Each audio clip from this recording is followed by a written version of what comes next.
Gracia para la humanidad. 15. El ciclo vicioso de Israel a los ojos de Dios. Una de las evidencias más grandes de que vivimos en un mundo roto es la cantidad de vidas arruinadas por causa de los vicios, adicciones y malos hábitos que nosotros, los seres humanos, tenemos.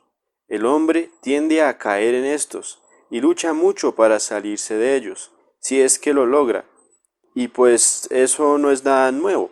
El pueblo de Israel, a pesar de ser un pueblo que Dios escogió para revelarse al resto del mundo, por mucho tiempo caía en idolatría, cosa que Dios les había prohibido.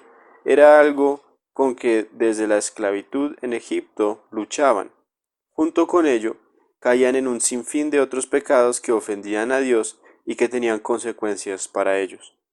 Pero en el punto de la historia que estamos estudiando, ellos iniciaron con una temporada de victoria, pero de allí vamos a verlos caer en un largo ciclo vicioso. A pesar de sus ofensas e independencia de Dios, Él se mantenía fiel, castigando su desobediencia y les daba gracia y esperanza. Esta lección se dedica a 7 épocas de la vida de Israel. 1. La época de la conquista. 2.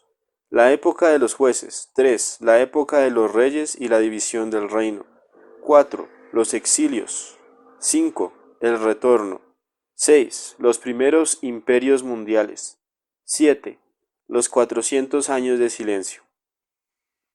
El ciclo vicioso o la desobediencia de Israel y sus consecuencias se ve realmente en todas estas épocas. Vamos a ver también momentos de victoria y obediencia a lo largo de la historia de la nación en el Antiguo Testamento. Conozcamos la Biblia un poco más. Toda esta historia que vamos a ver durante esta lección se encuentra en la Biblia entre Josué y Esther. Ya hemos terminado con el Pentateuco y vamos con otros libros bíblicos que fueron escritos por líderes, sacerdotes y profetas del pueblo de Israel. Durante la conquista, lo último que vimos era que el pueblo iba a tener que vagar en el desierto por 40 años como resultado de su falta de confianza en Dios para ayudarles a conquistar la tierra. Vimos además unos eventos, como lo de las serpientes y la serpiente de bronce. Durante todos los 40 años, Dios no se apartó de ellos. La columna de fuego todavía estaba. Dios proveía para sus necesidades de comida y agua. El tabernáculo todavía servía para las ofrendas. Ni sus sandalias se gastaban en todo este tiempo. Los viejos murieron y fueron enterrados en el desierto, igual como Dios había dicho. Ahora adelantemos la cinta hasta el final de los 40 años, Deuteronomio 34, 1 al 12. Moisés ya se había muerto. ¿Quién iba a liderarlos para tomar la tierra prometida? Deuteronomio 31, 1 al 8, Deuteronomio 34, 9. Los 40 años habían pasado. Moisés, Aarón y la generación que rechazó a Dios ya estaban todos muertos, menos Josué y Caleb. El tiempo había llegado para que la nueva generación aprendiera de los errores de sus padres y que confiaran en Dios para entrar a la tierra prometida. Para ello, Josué, la mano derecha de Moisés, fue escogido por Dios para continuar con su trabajo. Dios con Josué. Josué 1 del 1 al 9. Dios no les dio una tierra vacía donde solamente tenían que entrar, construir y quedarse, sino un territorio lleno de habitantes, donde iban a tener que pelear por la tierra. Dios quiso castigar por medio de ellos a los malvados ocupantes de esa tierra.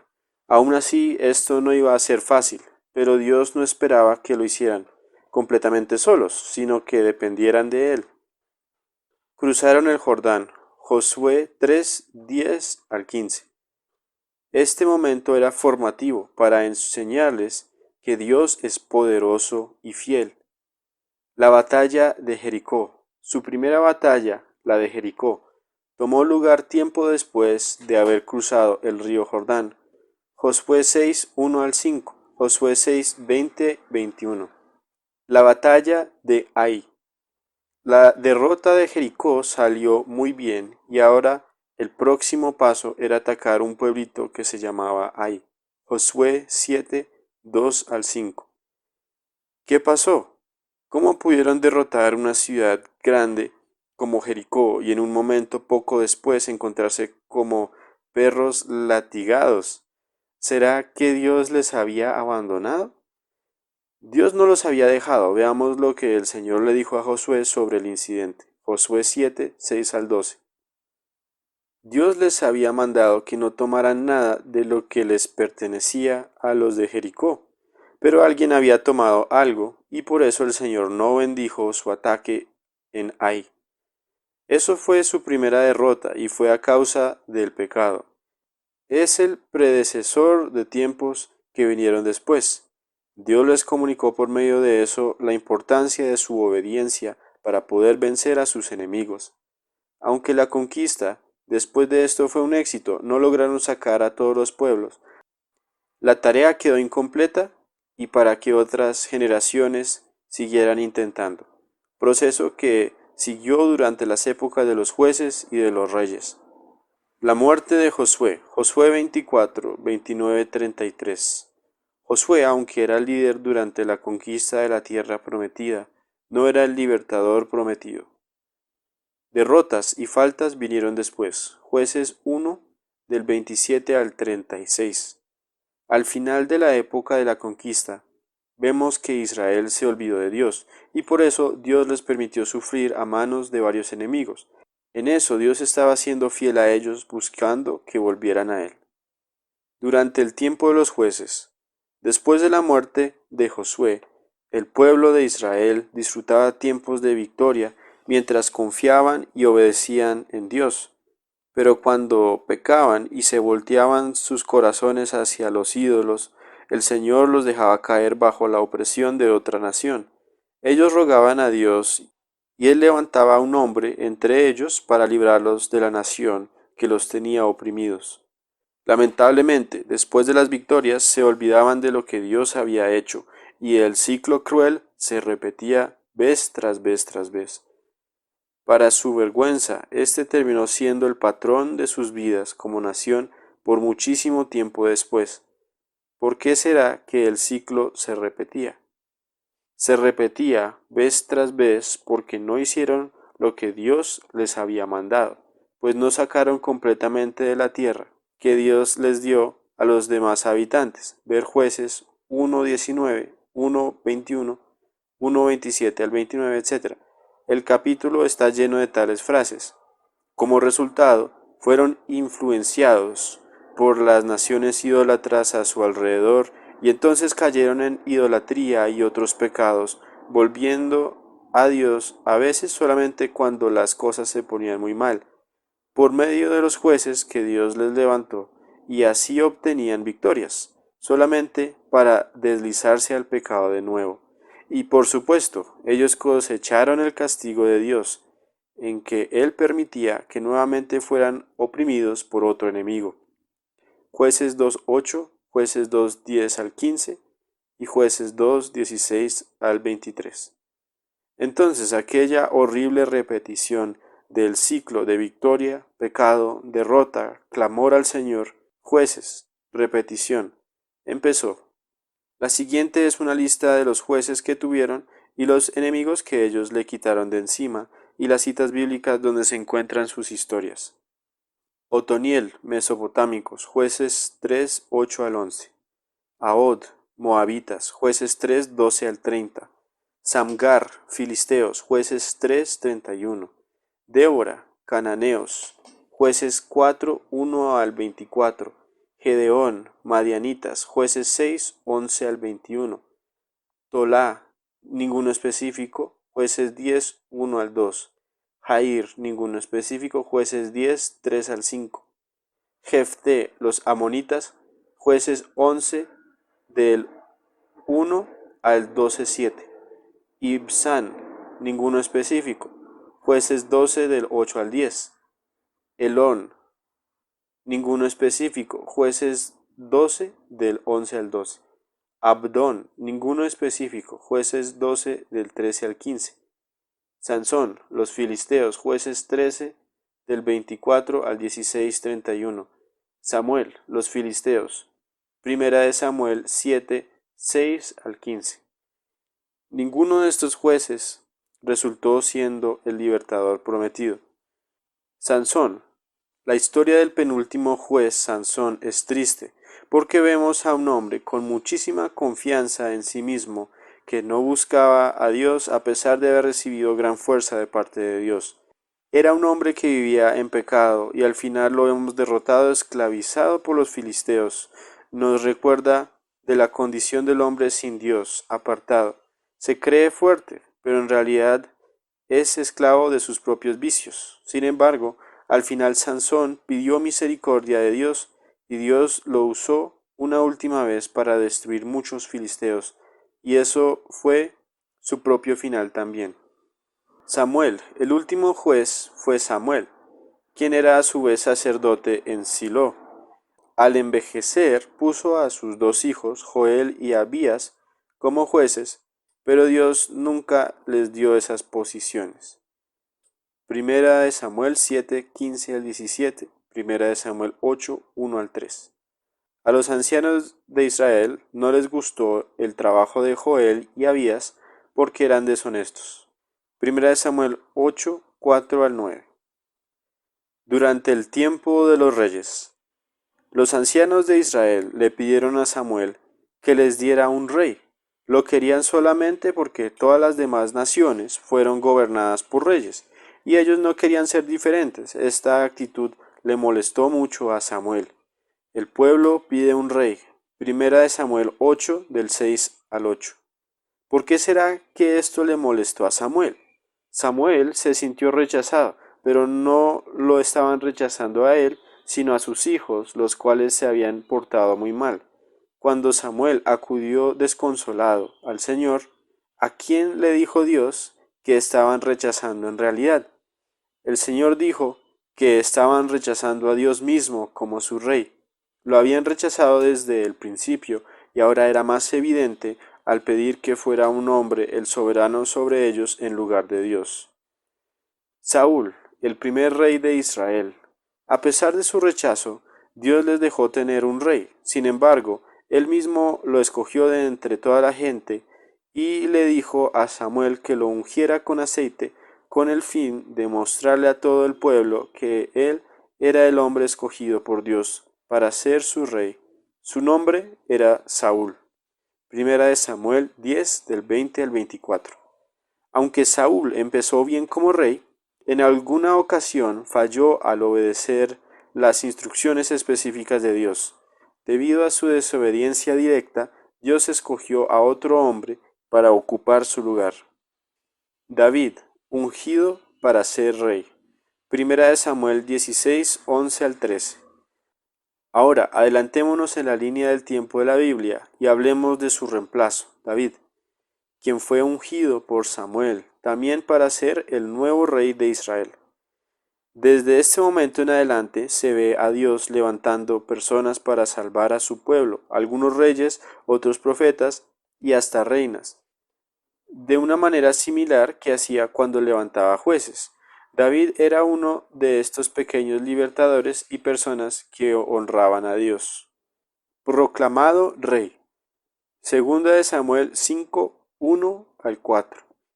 Vemos en este pasaje que David fue reconocido por el pueblo mismo para ser su rey, pues en este momento Saúl y su hijo Jonatán ya habían muerto en batalla. David peleó contra los enemigos de Israel por un tiempo y de esta manera logró conseguir para su país una breve paz. Fue entonces durante ese tiempo cuando David empezó a considerar una mejor forma para mostrar su gratitud hacia Dios por todo lo que había hecho para él y la nación. David quiso construir una casa o templo para Dios, segunda de Samuel 7 del 1 al 4. Dios le prometió que iba a construir una casa para David, segunda de Samuel 7, 5 al 11. Dios le prometió que iba a construir una casa para David, segunda de Samuel 7, 5 al 11.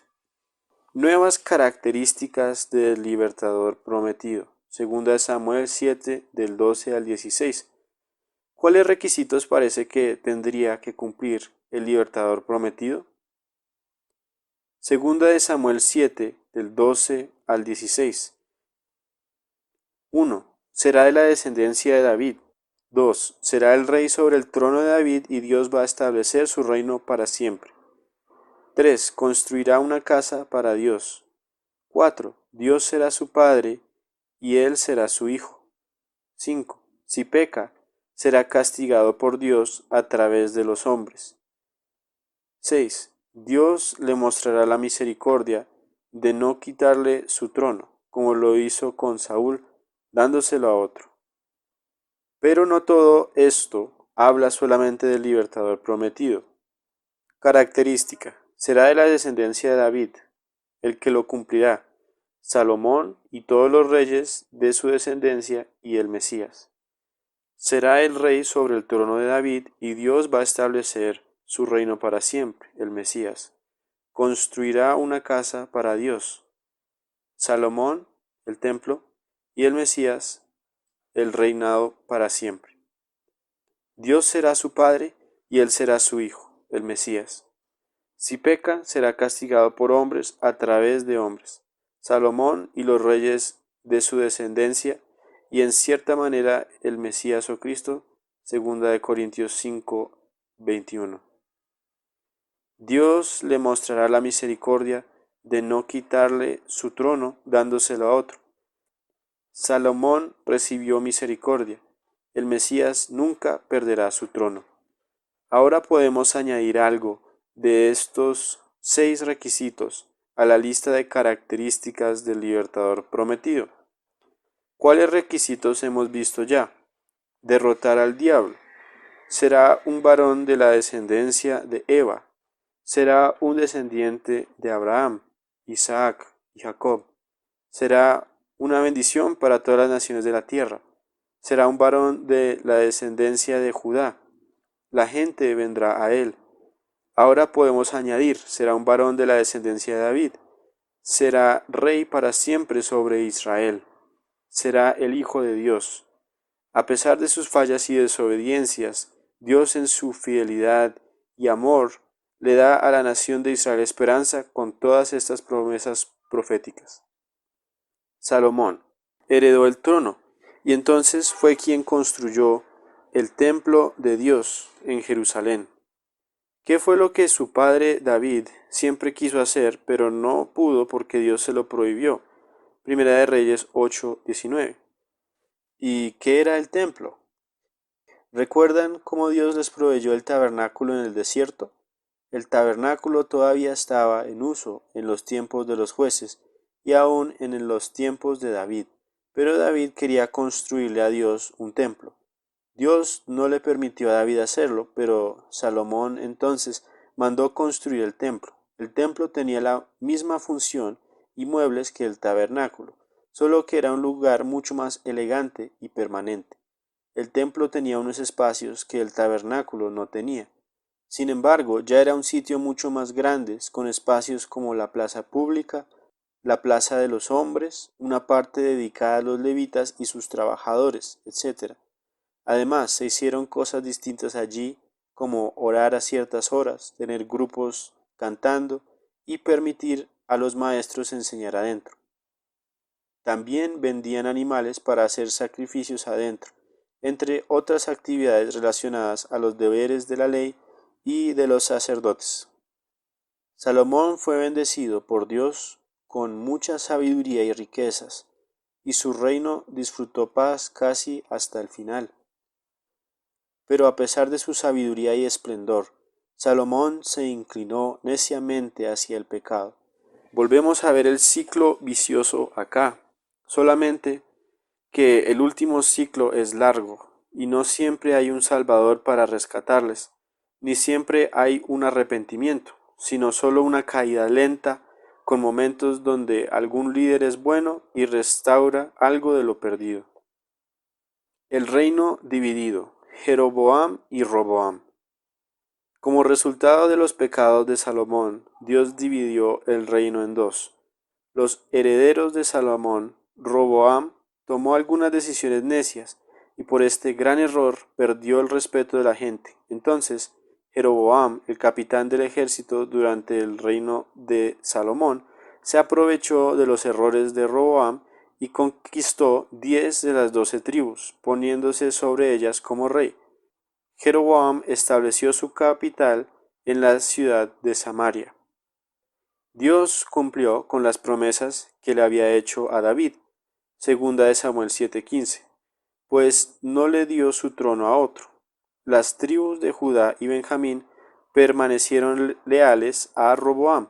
Roboam se quedó con el trono de Jerusalén.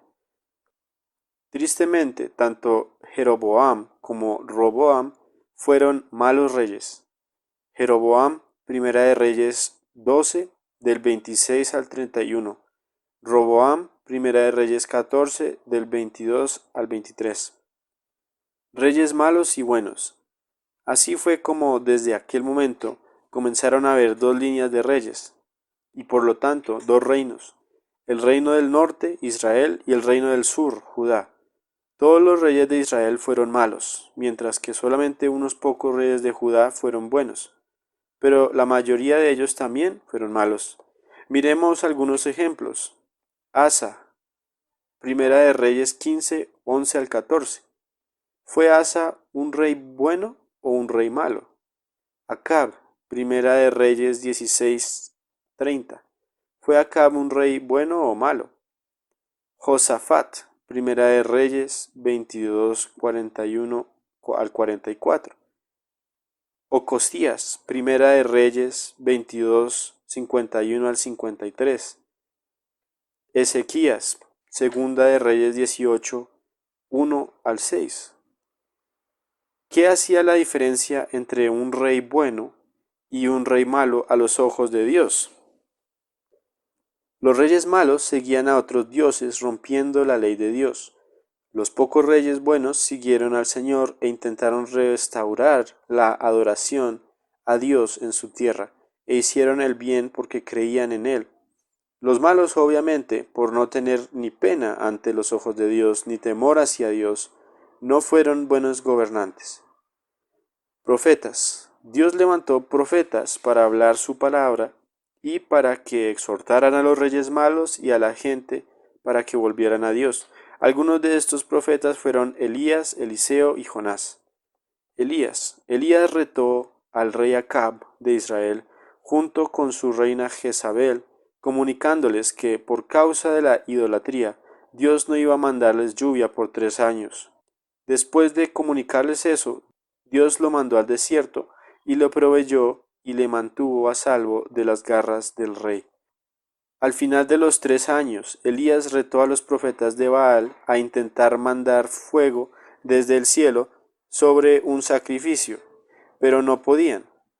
Pero Dios honró a la oración de Elías y fuego cayó sobre su sacrificio. Después de eso, la reina le estaba buscando para matarlo, pero Elías se escapó de nuevo al desierto y allá sufrió un breve tiempo de angustia y depresión. Pero Dios le mandó a volver con otras órdenes. Entre ellos nombrará a Eliseo como su predecesor. Eliseo, este profeta, quiso ser como su maestro Elías, quien Dios llevó en un carruaje de fuego, y Dios le bendijo con una doble porción de lo que había hecho Elías. Eliseo tuvo una escuela de profetas que él discipulaba.